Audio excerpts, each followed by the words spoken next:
Hello, hello. Today is Friday. We are doing life updates today, so I'm gonna get a little more comfortable.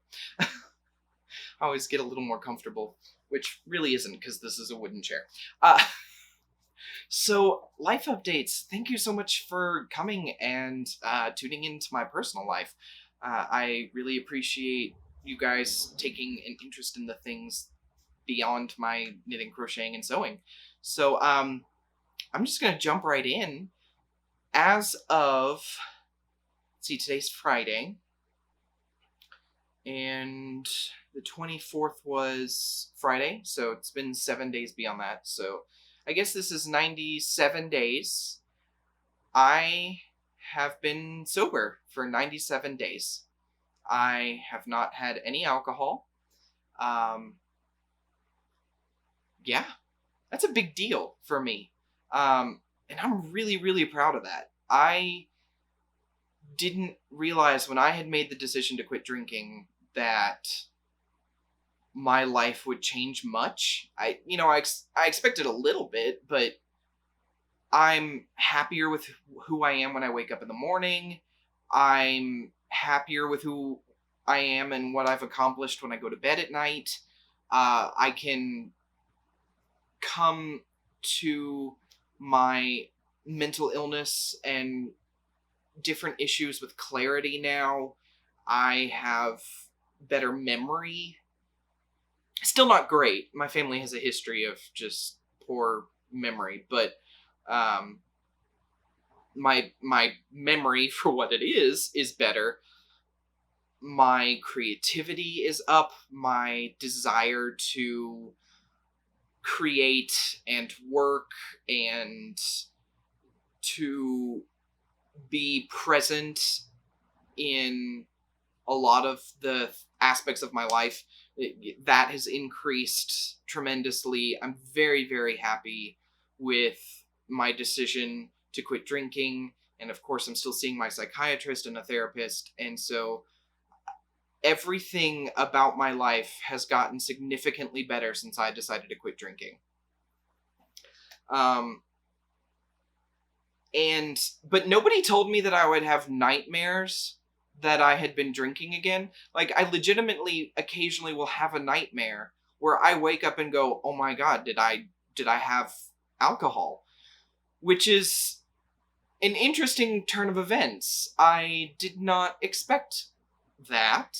I'm not necessarily complaining, but it is kind of scary when I've made the decision not to drink and then my brain is like, haha, just kidding, you did, but I didn't. So that's a little different. That's a new thing that I have to deal with. But as I've been told several times, a lot of times the things in your dreams are not literal. They are figurative, and it's just using things that you recognize to process the information. So I'm still trying to work out what that is. But other than that, my ability to manage my anxiety is up. I'm taking my meds on a regular basis. I think I've only forgotten 1 or 2 days in this 90-day period. Actually, I've been on medication longer than that. I think I've been on medication for 4 months. So I was still drinking the first month of meds. But I've only forgotten my meds twice in 4 months. But it didn't do much because they weren't close to each other. I think it was like 1 in the first 2 and 1 in the second 2 months.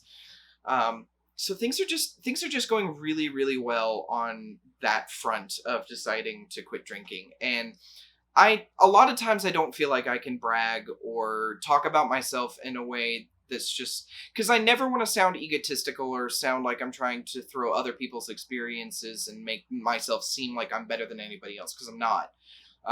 Everybody struggles differently with different things, and I know that other people who struggle with alcoholism have their own struggles, and I never want to sound like, haha, I'm better than you because I made it 90 days. That's not fair, but 90 days is a big deal. The first 90 days are very difficult, and that temptation is still there, and it can be worrisome when you are setting this goal and trying to make it every day at a time.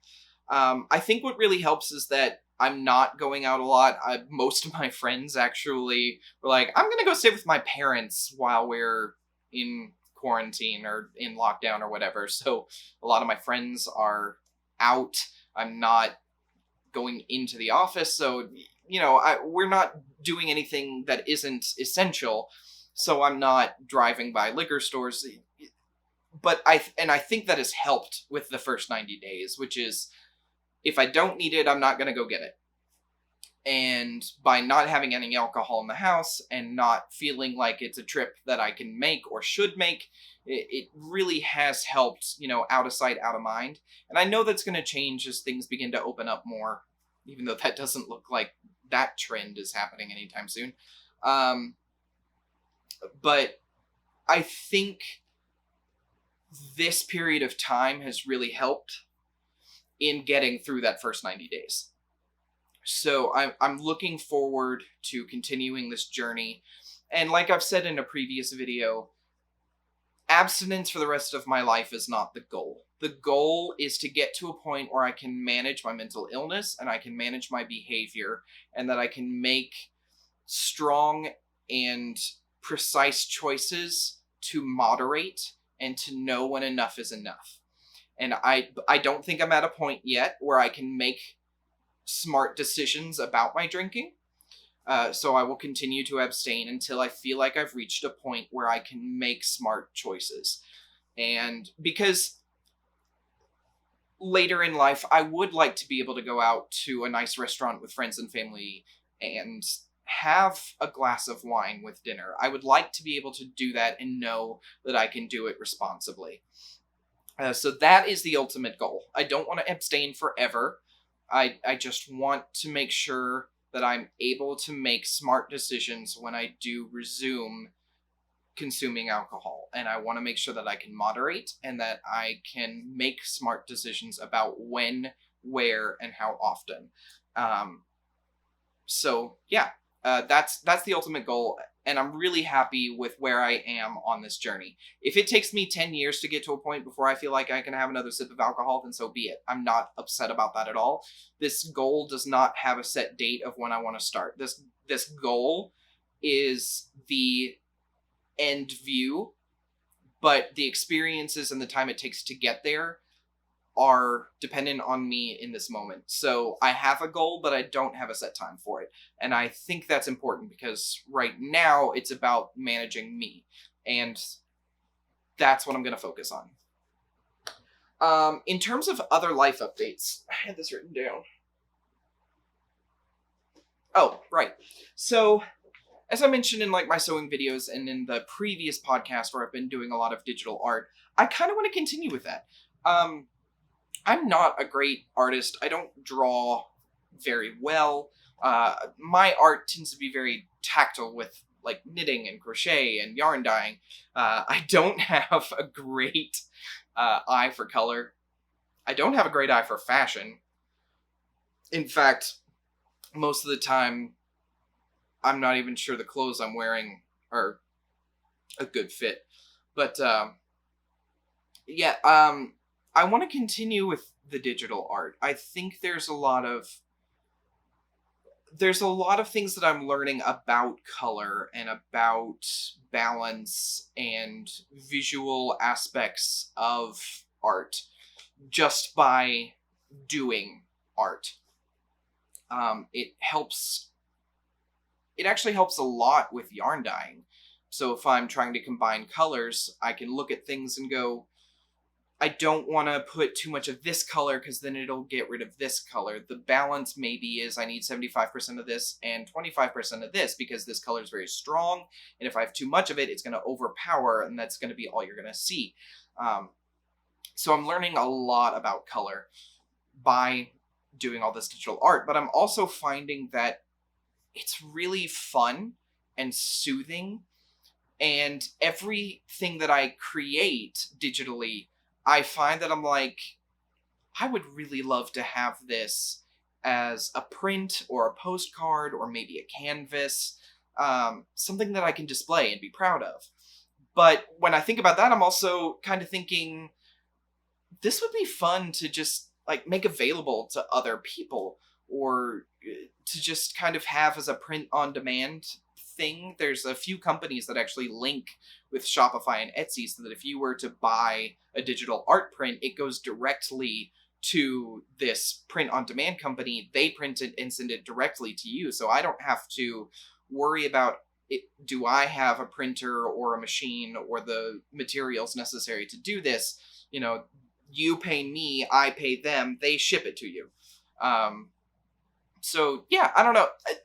There's so many ideas going through my head, and a lot of that probably has to do with the fact that I'm sitting here with a lot of time on my hands. But a lot of that also has to do with the fact that I now have time to explore these things that I never really thought about exploring before. It's actually a wonder that I haven't gone back to exploring my writing. I used to love to write, but I don't know, that requires a lot of time and a lot of brain power, and I tend to just... I like it, I'm not great at it. And I know you gotta do something over and over and over again to get good at it, but writing, it almost seems like, is one of those things that it takes years to get good at. I don't have that kind of time. It makes me sound pretentious. It's not that, it's just, out of all of the enjoyment that I got out of writing, I don't enjoy it as much as I enjoy these things. Also, because this gives me something tangible to hold on to, writing tends to just take up space on my computer. So I tend to enjoy stuff like this more. Anyway, I don't know. So yeah, there's just all of these ideas going through my head, but I'm really enjoying just everything about the creative steps that I've taken and the steps I've taken to managing my mental health. I feel good. I feel really good, and I'm really, really proud of where I am, especially thinking about where I've come from. So this is a good place for me, and I know that it's only going to get better. And with, the first 90 days, first 96 days, a lot of people would say, like, here's to the next 90, but I don't want to think about, like, that's such a short-term goal, 90, like the next 90 days. For me, it's like, here's to where you've come from, here's to where you are, and here's to where you're going. And that's beautiful to me. Like, that's what I want to say to people. That's what I want to say to me. That's what I want to say to anybody who's reached a milestone regarding anything. Here's to where you've come from, here's to where you are, and here's to where you're going. So thank you for joining me this week. It's been very exciting, and I'm very happy with all of the projects and things that I've been working on, and I hope that you guys are staying safe and staying crafty, wearing your mask as long as you're able. If you have a breathing medical issue, of course, I understand, but the rest of you, wear that mask. There's so many cute masks out there, and if you don't have a cute one, find someone who can make you a cute one. Not me, because I don't have any cute fabrics left. They're all boring. I need to go fabric shopping. But stay safe. What in the world? I can't end these videos correctly this week. Stay safe, stay healthy, and enjoy your crafting, and I will see you again here very soon on the Spargur Yarn Crafts channel. Thanks. Bye.